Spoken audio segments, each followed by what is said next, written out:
There's another kind of movement. You can tilt up or down. You can just take the camera and move it like this, so we're looking up. You can do like this, so we're looking down. Okay? One is called a low angle shot, and one is called a high angle shot. The easiest way to remember, because it can easily be confused, is that a high angle shot starts high and looks down. And a low angle shot starts low and looks up. Now I'm looking at you, and I'm way down here, and I'm looking up at you, right? How do you feel in comparison to me if I am looking up at you? You look bigger than me, right? You're in charge of me, maybe. Maybe I'm a kid. Maybe, I don't know. Maybe you're the boss. What if I'm looking down at you like this? I am dominant. I'm in control. I'm the one in control. You may never think that, but I am telling you, when you see high angle and low angle shots, 80% of the time, that is the reason you are seeing that shot. Okay? It doesn't have to be nefarious. I might be looking down at you because I am angelic.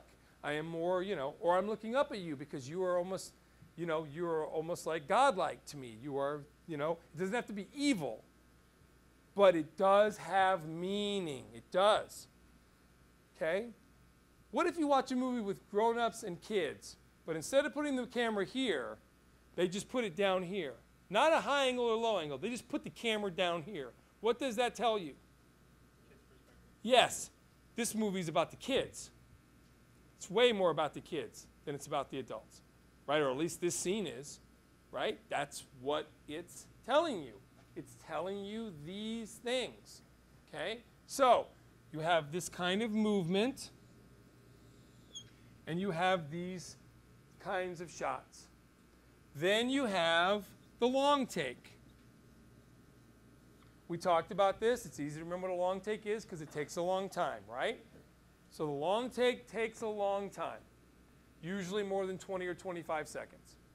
Now, you've seen long takes already in The Great Train Robbery, and I told you that they were there for technical reasons. They don't really know what they're doing yet. There's no editing yet. They're just putting scenes together. Shot as a scene, they're just putting them together. Okay? So, we're going to talk more about it, but long takes tend to make people feel more uncomfortable, or they make things feel more realistic, right? If I never cut, then it feels more like what you are doing in your daily life.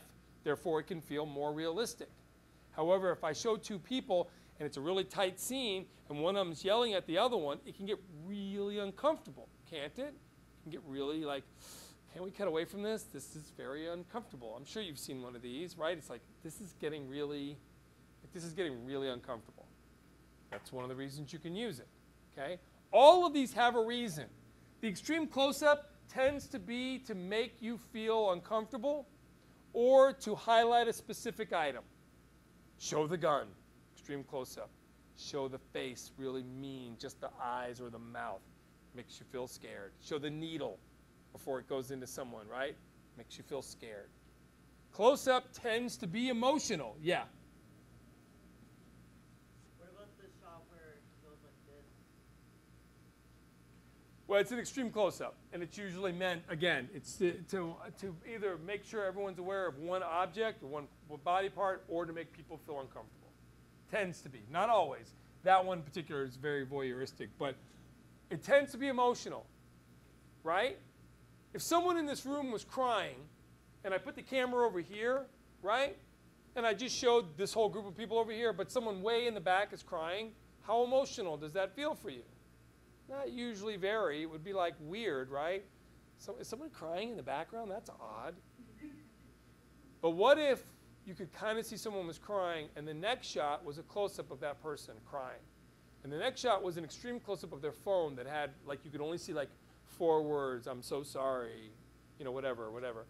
And now you've seen this. Now you're like, oh, my God, this is terrible. This is sad, right? But if I just showed them from far away crying, it's not that big of a deal, right? You shoot somebody from far away, it has a very weird feel. Like if someone's getting shot in a scene, a bank robbery, whatever, it feels almost distant, almost like you're not there. You stick the camera right up in somebody's face when they're shooting, then it becomes more jarring, or it can be. So these are all reasons for this, okay?